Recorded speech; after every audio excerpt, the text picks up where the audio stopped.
Okay,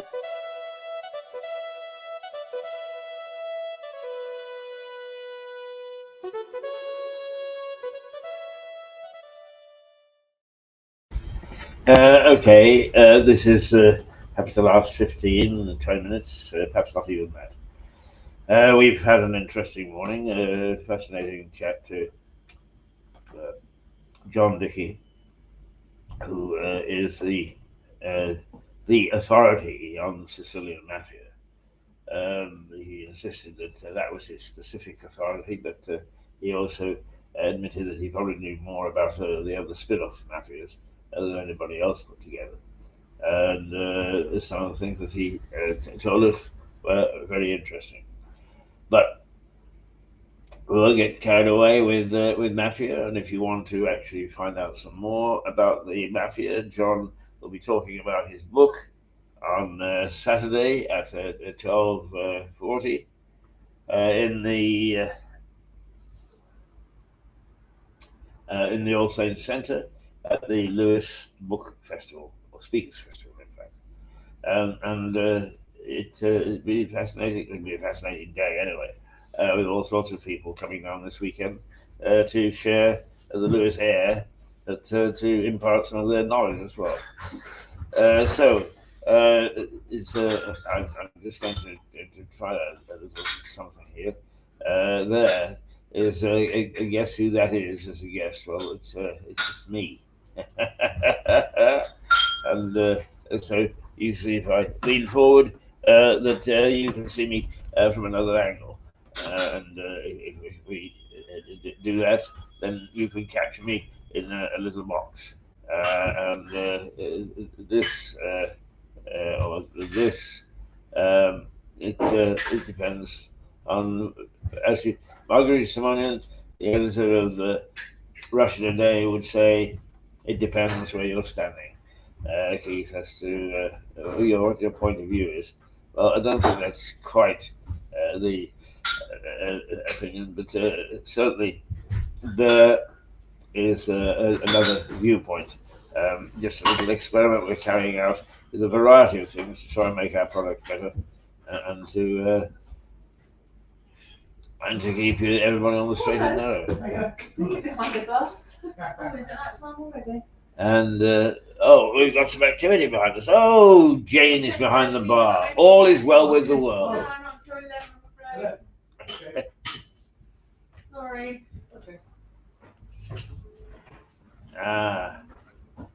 Well, I'm privileged. Kevin gives me some well before 10 on a Tuesday morning, but it's Wednesday, so I can't get a drink until 11 either. Oh dear, oh dear, oh dear, oh dear.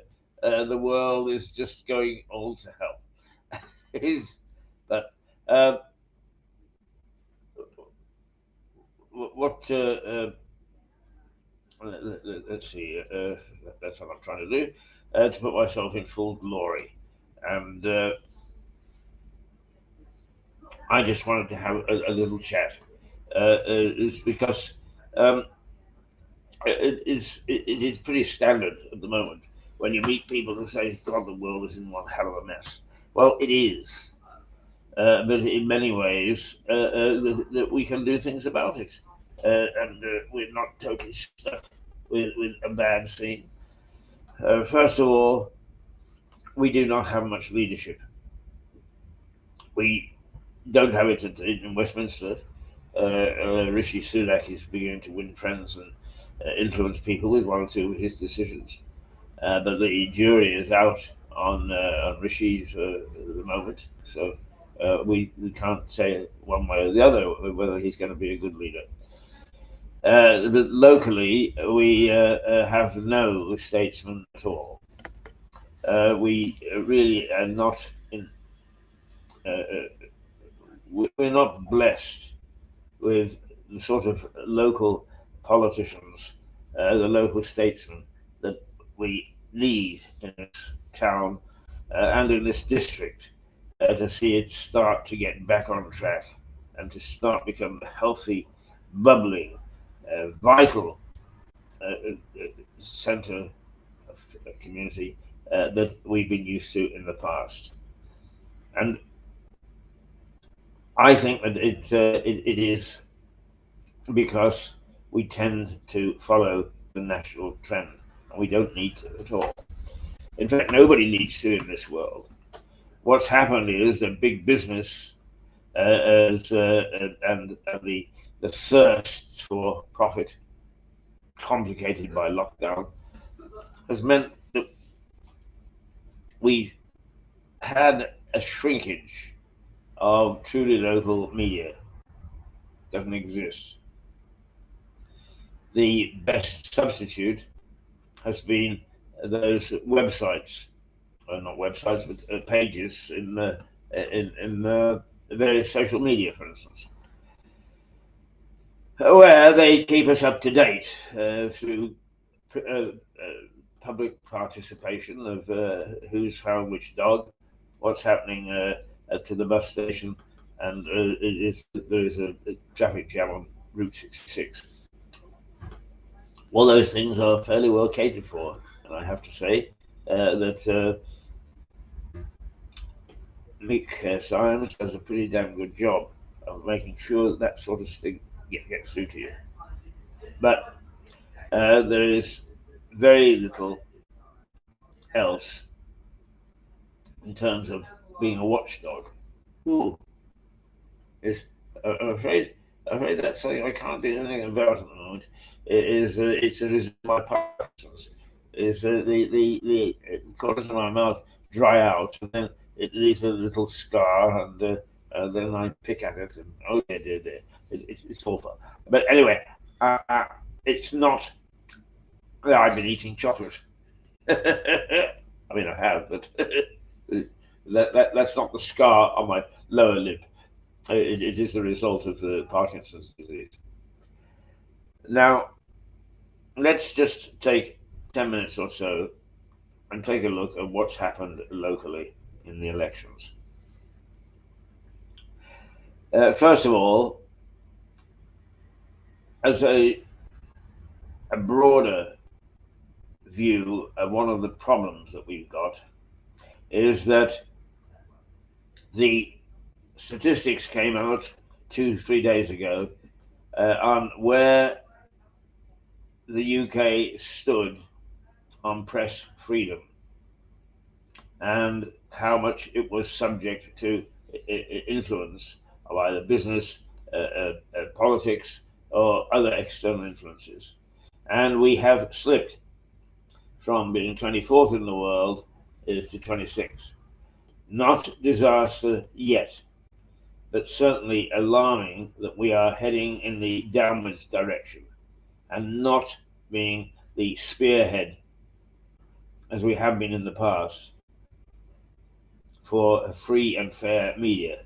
And also, because we were a free and fair media, that we forged the circumstance by which government had to play by those rules. Well, because they've cut off the roots, because it is easy for now local governments to do more or less what it wants. The influence of media is cast aside to some extent. And we are determined that Mirador, that it should not be sidelined, that it should not be irrelevant. Now, it's easy to say that because we don't have any money. We only have limited natural resources, human resources. Not everybody wants to come and get involved in television or radio for nothing anymore. At one time, you have to choose the people not to get on board. Nowadays, it's quite different. Got any money? Go. If not interested. So, being the watchdog under present circumstances is not an easy thing. But why would you need a watchdog? Surely everything is okay in Lewis, isn't it? Well, let's look at the, for a brief moment, this last elections.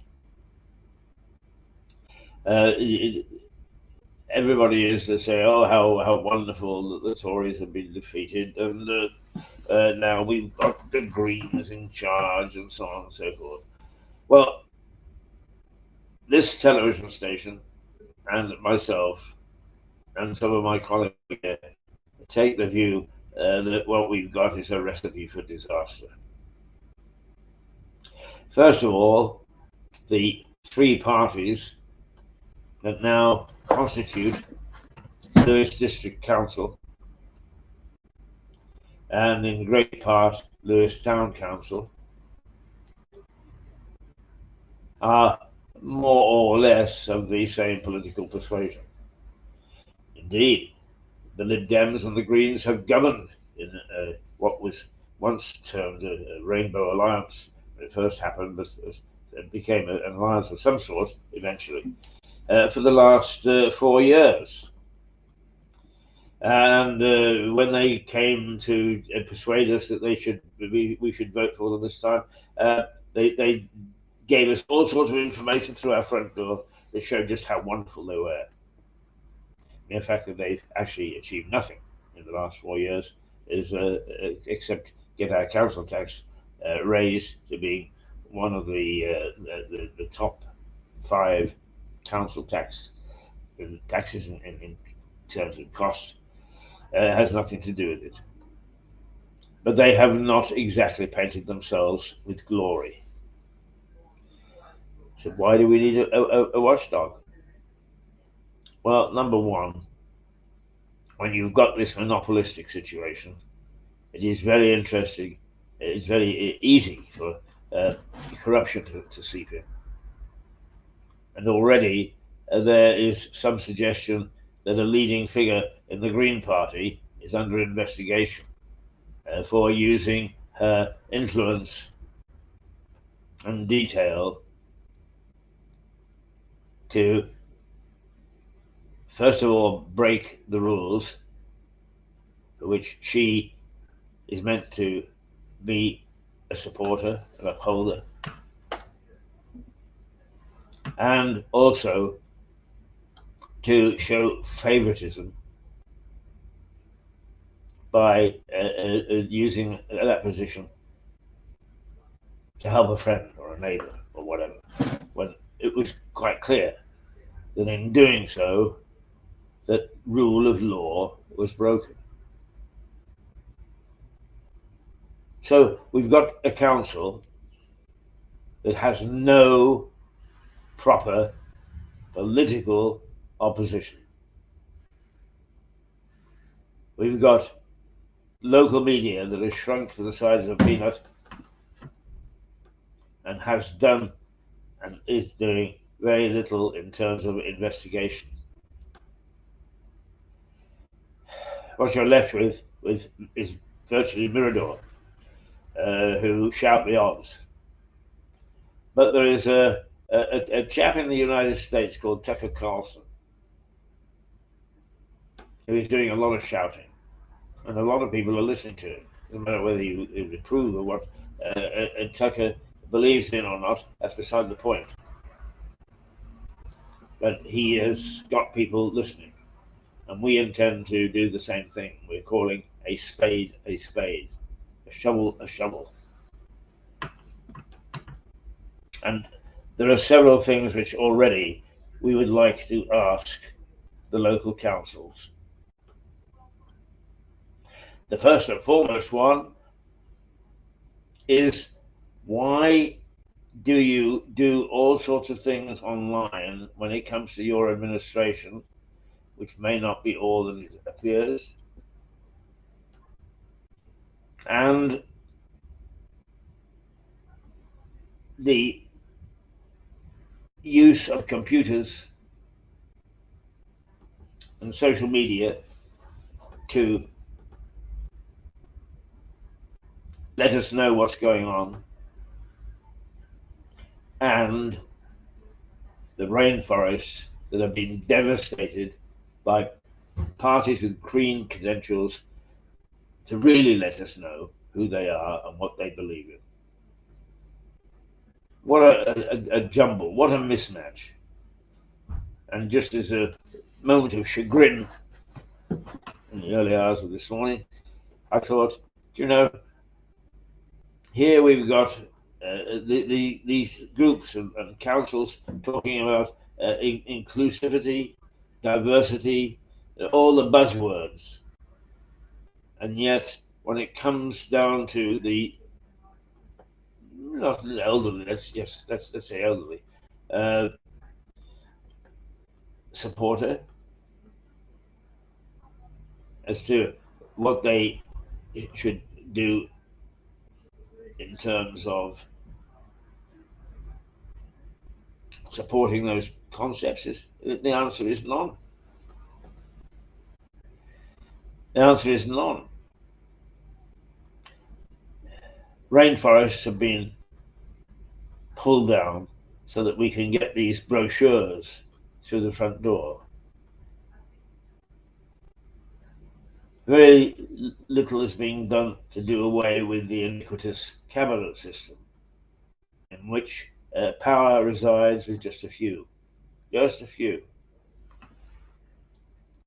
Nothing is being done to repatriate our administration from Eastbourne.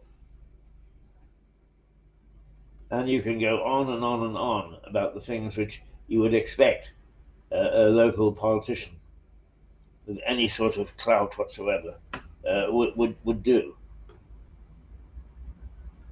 And there is a lot to be desired.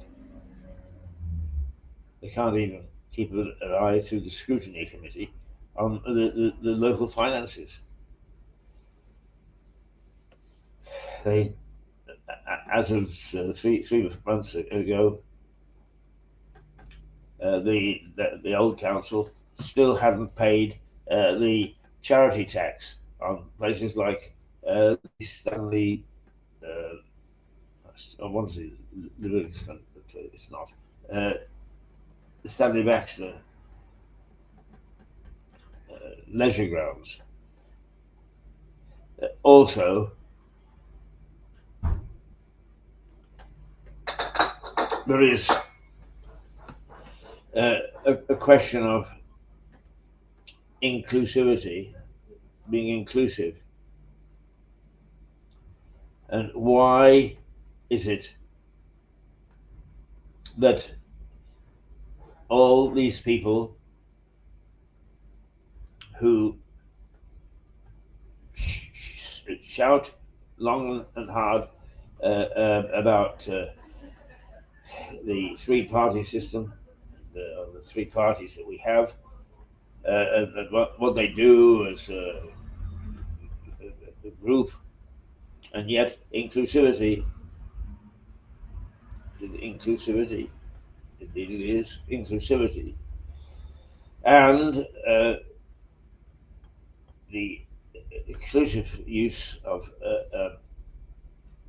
council assets and so on are used for their own political advancement, not for the assistance and help that Lewis needs to become a prosperous community. Now, we've got to keep an eye on all those sort of things. And so far, the local councils have studiously ignored us, like a fly being brushed off. Well, each time they attempted to brush us off, we are brushable. And we have started to call one. We have been ever since we first started. We've called a spade, a shovel, a shovel. And we've given the opportunity for the various political parties to come back. Well, there were two Greens that actually responded over a period of 6 months. They were both quite articulate, quite decent people, I think, but nobody else.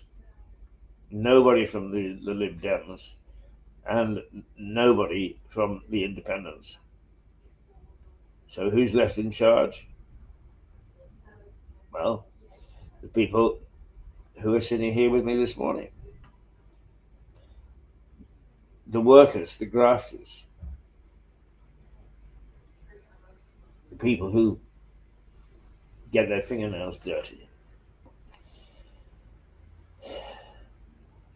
And they're the people that we must focus on to make sure that they know what, as a community, we're saying. And whether, in fact, somebody should be wearing the wig, I suppose, is the same as showing the leg or whatever, wearing the wig, just to keep an eye on where and who and how this person has survived in front of the cameras. But let's just forget the future in that sense. Britain slumping to 26th in the world. At one time, you would have said it was either the Conservatives or the Labours, and then they could get whatever they needed just across the road for a tavern. Well, it's not feasible anymore. It's not. Well, the economy and people's reaction to it simply won't allow that to happen. So we've got to keep an eye on what the local council is doing, why they're doing it, and whether in fact it's ethical, and whether in fact it is in the best interests of the local fishing stream, if you like.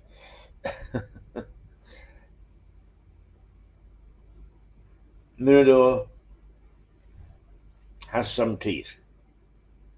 He can also be swatted aside on some instances. But we are here, and we're here to stay. And we are here because we are a watchdog. So anybody left on the train, for anybody just like me, and just by you, it's how it's done that matters. You didn't think that you'd still be with me at 8 o'clock, did you? At 10 o'clock, 11 o'clock. Well, we had a very good morning this morning. We thrashed things out. It was interesting to be almost doing what I'd done 25 years ago in this industry and be amongst the Ian Ian. Let's start again on that one. We are here to try and keep everybody on the straight and narrow. It doesn't matter whether you're a lovable green or a downright felonious conservative. We need good governance, and we're not getting it. And somebody has got to say that that's the case. Okay? Well, we'll have another little bite to eat on the way back.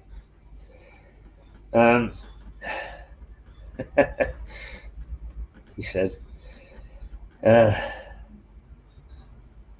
really sort of getting quite tired now. I get up at anywhere between 4 and 5 each morning, scour the internet to see what's going on, to try and reflect it for you. But it is now time for us to show we have some teeth and to show our disappointment in what's happened locally in terms of the elections and the people we've now got governing us. We've seen controversy, yes. We've seen people try to con the community, yes. And we've seen people try to fill their own pockets, yes. But not all together. So let's surely accept.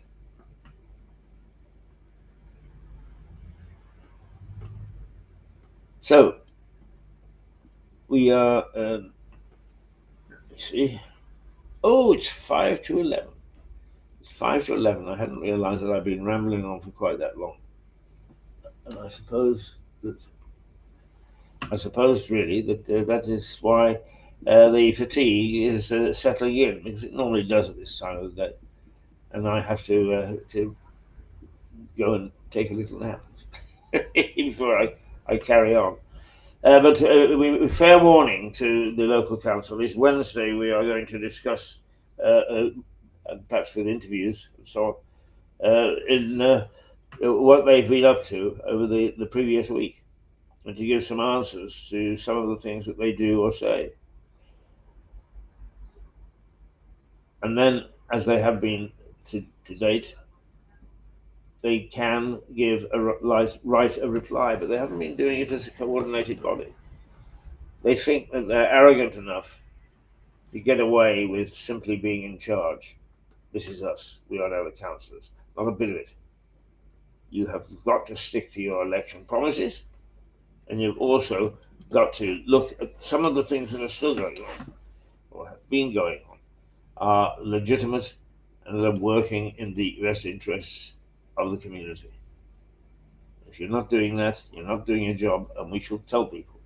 But fair is fair. We will have, as the next couple of days, a standing order, a standing invitation to see a spokesperson appear, or they can do it remotely. They don't have to come into the White Hart. Such an irritant, irrigation pollutant,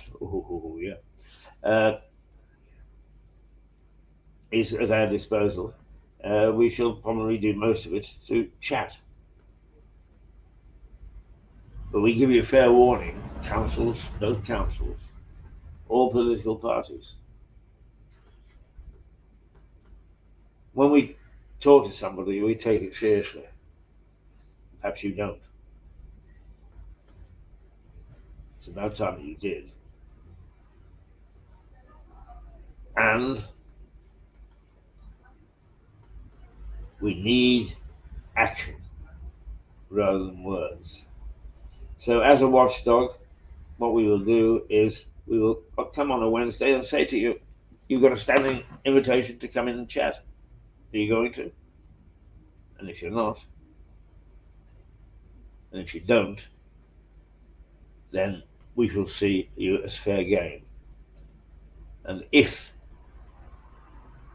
local politics transcends to being overtaken by national politics, who have been instrumental in press freedom dipping by 2%.